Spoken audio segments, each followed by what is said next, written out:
Mas eu quero falar com vocês uma palavra que pulsou forte no meu coração quando eu fiquei sabendo que era aniversário da igreja. Vira para a pessoa do teu lado e fala, olha, chegou um novo tempo, né? E na nova geração, vou te ensinar se você ainda não sabe. Fala para ele assim, olha, hashtag santo entusiasmo. Fala para o outro, hashtag santo entusiasmo. Pai, abençoa esse momento, que a tua palavra ao sair da minha boca seja mesmo relevante para cada filho naquilo que cada um precisa. É a minha oração em nome de Jesus. Amém. Em Hebreus, no capítulo 6, do verso 10 ao 12, eu quero ler com você numa paráfrase da versão Paixão, que eu traduzi, uma tradução livre direto do inglês, porque na sua Bíblia, lá da sua casa, ou na Bíblia, na versão que os pastores usam aqui, você já deve conhecer. Nessa paráfrase a gente vê estendidas as palavras para a gente entender melhor o significado. Vamos lá? Porque Deus, o fiel, não é injusto. Como Ele poderia esquecer o belo trabalho que vocês fizeram por Ele? Ele se lembra do amor que demonstram enquanto continuamente servem seus amados para a glória do seu nome. Mas ansiamos ver vocês avançarem apaixonadamente até o fim e encontrarão sua esperança realizada. Por isso, não permitam que seus corações se tornem pálidos, nem percam o seu entusiasmo. Mas sigam o exemplo daqueles que receberam plenamente o que Deus prometeu por causa da sua fé forte e da sua perseverança paciente. Em primeiro lugar, Deus não se esquece. Deus se lembra. Como nós lemos no verso 10, Deus se lembra do nosso serviço aos seus amados. Eu acho interessante que essa palavra fala sobre servir na igreja, servir na casa do Senhor, servir a família da fé. Nesse pequeno documentário que eu fiquei com vontade de ter mais capítulos com detalhes, histórias desses 50 e tantos anos, mais 28 anos, esses 16 anos, deve ter muita história linda de serviço aos amados, não é? E hoje você está aqui, celebrando esse aniversário. Quem está nessa igreja, vamos ver, há 16 anos. Vamos aplaudir essas mãos erguidas. 15, 14, 13, 12. Vai aplaudindo, igreja. 10 anos de Além do Véu.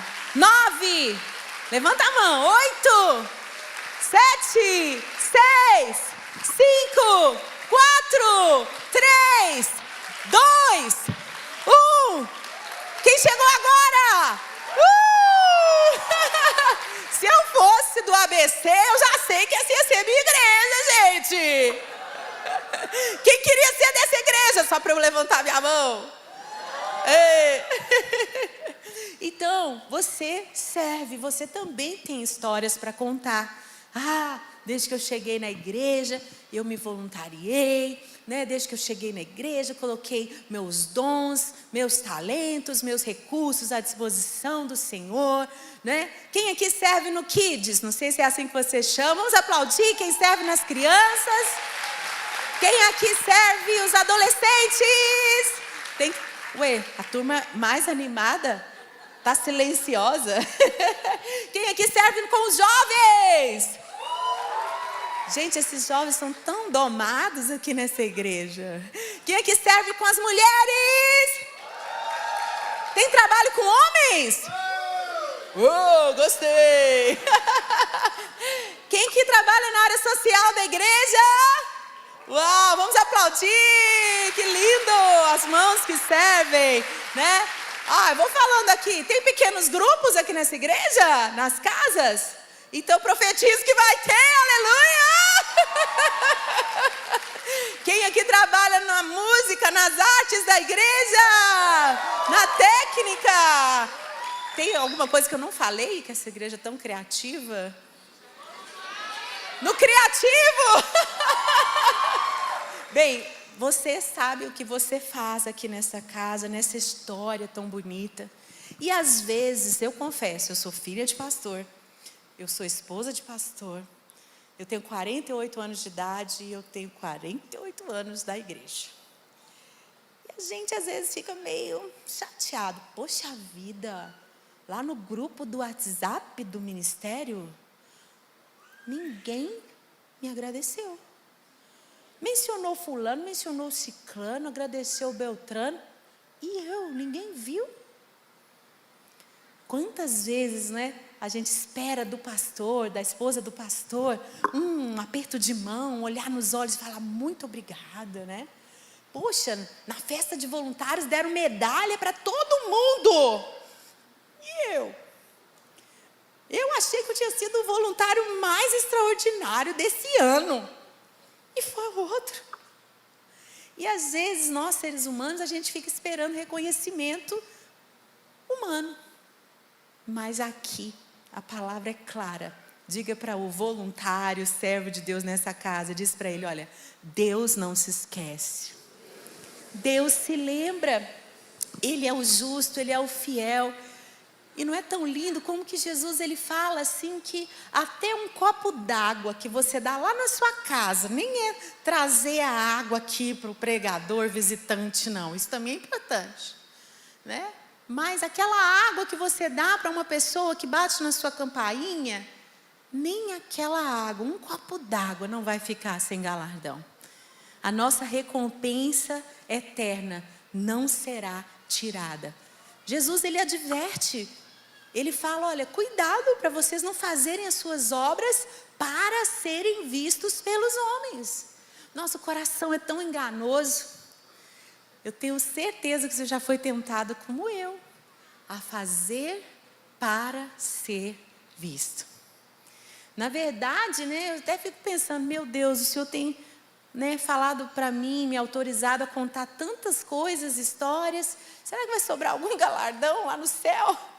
Porque quando nós já somos elogiados e somos louvados aqui na terra, a Bíblia fala, já recebeu o seu galardão. Então, olha, se você for bem esperto, nesses novos 16 anos que estão começando essa igreja, você vai ser o que mais vai querer servir no oculto, no escondido, naquilo que ninguém quer fazer, porque não vai dar muito like no Instagram, porque não vai aparecer. Mas aquele que vê no secreto, aquele que não se esquece, aquele que é fiel e justo, ele é quem vai te galardoar. Mas não é só como que começa, é como termina que conta. Meu pai também fez a sucessão ministerial de Lagoinha, celebrou 52 anos à frente da igreja e naquela grande homenagem foi feito um documentário que se chama Como Termina Que Conta, está no YouTube, no canal da Lagoinha, e é muito inspirador, principalmente o primeiro episódio, que conta dos pequenos começos, é muito lindo. E eu fico pensando, né? Lá na nossa igreja Diante do Trono, uma igreja de imigrantes, a gente recebe assembleiano, presbiteriano, metodista, além do véu, vai da batista, recebe gente de todas as igrejas. E aí chega lá e fala, eu quero tomar um café com você, pastor Gustavo. E aí conta, que bênção, o que você gosta de fazer para o Senhor? E qual que é a sua história de conversão, de serviço? E a pessoa conta que aqui no Brasil ela servia, ela fazia, ela acontecia.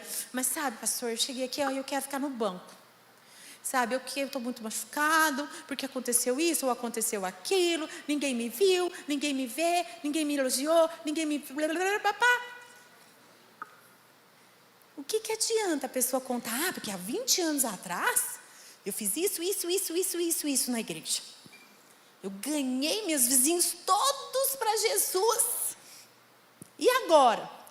Você mora sozinho numa ilha deserta, não conhece mais ninguém para você falar de Jesus? Que história você tem para contar de hoje? Tenho certeza que todo mundo cantou as músicas antigas comigo hoje. Eu continuo compondo, eu tenho louvores novos para o Senhor sempre, não para de jorrar.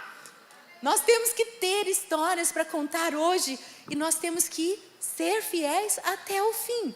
Não adianta o casal, né, chegar e contar, nossa, mas quando a gente se conheceu, ai, quando a gente se casou, a lua de mel, ai, que delícia, os primeiros anos, ai, valeu, né, enquanto durou. Acabou a graça. O que vale é como termina. É chegar no final com 51 anos de casados e inspirar todos nós. Por quê? Né? Como é que o senhor chama a sua esposa? Meu pitelzinho. Oh, meu Deus, vamos aplaudir esse amor de 51 anos. Porque o final das coisas é mais importante do que o início. Não é assim que Eclesiastes nos ensina? O fim das coisas é mais importante do que o começo. O que adianta um ministério, igrejas e grandes multidões, se lá na frente tudo desaba com um mau testemunho, com um pecado que desabona? A gente perde até a graça de ouvir aquela música ou assistir aquela pregação. Por quê? Como termina é que conta. Né? E eu tenho certeza que essa igreja vai permanecer no legado. Né? A senhora falou, espero que os meus filhos, não tenha dúvida. Né? Porque o caminho está cavado, né? Está traçado. Vocês ensinaram muito bem. E o verso 11, volta lá no texto, olha que interessante. Ele fala, né? Ansiamos ver vocês avançarem como? Apaixonadamente até o fim. Até Jesus voltar, essa igreja vai ser apaixonada, servindo com santo entusiasmo. A gente pode continuar lendo aqui, né, no verso 12, logo depois, né? Como que você vai avançar apaixonadamente até o fim? Como termina que conta? Vai terminar bonito até abrir os olhos na glória? Por isso, não permitam que seus corações se tornem pálidos e nem percam o seu entusiasmo. Para chegar bem até o fim. Lá diante do trono eterno e prestar contas do que a gente fez aqui na terra. Para chegar bem e ouvir aquele parabéns, muito bem, servo bom, fiel, entra no descanso do teu Senhor. Quem quer ouvir essas palavras? Oh, aleluia. Para chegar lá bem, né, no grande fim, com F maiúsculo, né, tem que ser assim, apaixonadamente, com santo entusiasmo. E é interessante que a palavra entusiasmo na Bíblia é a mesma palavra no grego para espírito. É o pneuma, inspiração. O Espírito Santo em nós é o nosso santo entusiasmo. O Espírito Santo é o santo entusiasmo. Respira fundo aí na sua cadeira. Ele é esse pneuma, respiração, inspiração, né? Um fôlego de vida, o fôlego renovado que ajusta, alinha nossas mentes, nossos sentimentos e nos dá esse novo ânimo, esse novo fôlego renovado em nós. Mas se a gente deixar o nosso coração adoecer, a gente perde o santo entusiasmo. E o nosso coração se torna o quê? Volta lá. Um coração pálido. Um coração pálido é que faz a gente perder o santo entusiasmo. O coração pálido, nas outras versões mais comuns, a gente lê indolentes. Mas indolente, né? Eu acho que há 28 anos atrás, os irmãos sabiam o que era indolente, né? Então, a nova geração tem que ler o significado. Indolente também é pálido. O que mais que significa no original? A palavrinha é notros, né? Vamos ler lá? A raiz, notros, o significado é pálido. O que mais?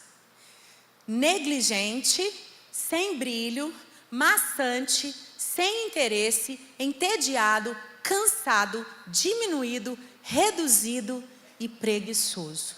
Não deixe que o seu coração se torne notros. E eu já me senti Notros muitas vezes. Né? Leva-me de volta ao meu primeiro amor. Estava conversando com o pastor Wagner, né, que estava lá, naquela multidão, né, do Quero Me Apaixonar, com aquela multidão quase igual ao lado de João no Apocalipse, não via fim. Maior frio que São Paulo não esperava. Teve alguém mais lá no Campo de Marte? Que delícia, né? Memória do coração quentinha. Voltar ao primeiro amor. Lembra de onde você caiu? Se arrepende, volta à prática das primeiras obras. E tem que ser com entusiasmo, tem que ser apaixonadamente. Onde é que caiu? Onde é que machucou? Vamos curar isso? Vamos restaurar? Onde quebrou para você correr outra vez? Eu quero encorajar você. Se você tem o coração adoecido por qualquer motivo, precisa ser curado para poder avançar, para poder seguir em frente. E orando, eu fiquei maravilhada, porque dentro da palavrinha Notros, tem a palavrinha Notus. E pasmem, a palavrinha Notos, que é a raiz de Notros. Sabe o que significa? Filho bastardo. Um filho bastardo é que desenvolve todos esses sintomas de um coração adoecido. E eu quero convidar você nessa hora a sondar o seu coração. A sondar e ver se dentro de você tem alguma raiz de orfandade. Mais ainda, de bastardia. Pode chamar o tecladista para mim, por favor, já estou terminando. Porque o filho bastardo é pior do que o órfão, sabe por quê? O órfão pode ser de um pai que amava, mas que morreu, não pode mais estar aqui, não é verdade? O filho bastardo, o pai não o reconhece como filho. O filho bastardo, ele não tem nem aquele pai idealizado, tão importante na psicologia para o bem-estar do ser humano. Nosso pai pode falhar, quando a gente adultece, né? Quando a gente cresce, a gente consegue até ver os defeitos do pai e separar, mas o lugar do pai no nosso coração tem que ser esse pai ideal, esse pai que a gente admira, esse pai em que a gente encontra as coisas boas que ele conseguiu passar para nós, porque sem essa figura paterna bem colocada no nosso ser, nós somos quebrados. E se você aqui hoje tem esses sintomas de filho bastardo, para com o próprio Deus, você precisa de cura para suas lentes, para os seus olhos. Um dia, no início lá da plantação da Igreja Diante do Trono, tive que pedir socorro e conversar com uma amiga minha que é psicóloga, a doutora Karine Rizardi. Eu estava passando um problema tão sério na igreja, eu acho que isso não aconteceu aqui nesses 16 anos, não. Mas eu estava passando um problema tão sério, meu coração estava tão doente, Manu, tão doente, que eu queria desistir. Mas eu acho que vocês nunca tiveram vontade de desistir, né? Só continuar com as empresas que vocês já têm, parar de se voluntariar na igreja. Eu acho que vocês nunca passaram por isso, mas eu passei, viu? E aí, eu comecei a contar para ela da irmã fulana abençoada,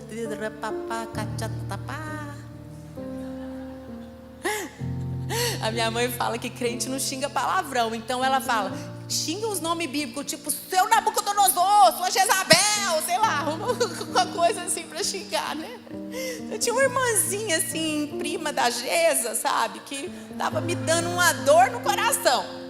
Aí a doutora falou assim, me conta, não precisa contar a história, me conta uma coisa, qual a história familiar dessa irmã? Eu falei, ela nasceu em São Paulo, conterrânea de vocês. Ela nasceu em São Paulo, ela foi abandonada pelo pai, o pai deixou a mãe dela quando ela tinha 2 aninhos. Ela falou, não precisa contar mais nada. Ela falou, Ana, na sua igreja, você tem um auditório cheio e todas as pessoas têm um óculos. As que tiveram uma boa paternidade Você pode ser humana, vulnerável, você pode errar porque você vai mesmo. Eles têm um óculos bom para você. Você é uma ótima pastora para eles. Você é uma ótima esposa de pastor. Você é uma ótima líder. Os que não tiveram uma paternidade boa têm um óculos quebrado. Você não precisa me contar mais nada, que eu vou descrever para você como é que essa irmã tem se comportado. Porque ao longo da vida, os filhos rejeitados pelos seus pais, os filhos bastardos, os filhos sem acesso ao pai, que não receberam os cuidados, os direitos, a convivência com o pai, os filhos que se sentem excluídos do pai, esses filhos abandonados pelo pai, eles vão continuamente encontrar abandono e até provocar abandono, porque é isso que eles conhecem. Somente um milagre que a psicologia não faz, que a medicina não faz, mas que a casa do Pai faz. O milagre que só a igreja pode representar na terra. A igreja é a família de Deus. A igreja é feita de pedras vivas, e na raiz da palavra pedras está filhos. Nós somos pedras vivas nessa construção que é esse edifício espiritual, que a palavra diz que Deus está construindo para ser a sua habitação na terra. Nós somos a família, filhos e filhas que trabalham juntos para construir uma coisa muito poderosa que se chama igreja. E é nesse encaixe perfeito, que às vezes para encaixar tem que lapidar, né? Dói um pouquinho, né? O ferro com ferro se afia, e até as pedras se encaixarem às vezes, né? Que maravilhoso ouvir que tem pastores aqui que se conhecem há mais de 50 anos. Gente, essa igreja é muito boa. Eu já falei que eu queria ser dessa igreja. Sério. Só na casa de Deus o ser humano pode conhecer a família verdadeira, pode conhecer um novo padrão de ser, de viver. Quantas pessoas é na igreja que elas entendem como deve ser um casamento, como que um pai deve tratar os filhos, porque eles não tiveram isso. A palavra de Deus vai endireitando os caminhos tortuosos. Filhos órfãos, bastardos na terra, são adotados pelo Pai Celestial e aprendem a olhar o exemplo dos outros irmãos que já passaram por esse endireitamento dos caminhos. Às vezes, veredas antigas de gerações já foram aplanadas para que hoje você chegue nessa casa de Deus e aprenda como viver a sua vida e a sua família e fazer tudo diferente do que você recebeu. Sem esse referencial da casa de Deus, tudo ia continuar igual, ou de mal a pior.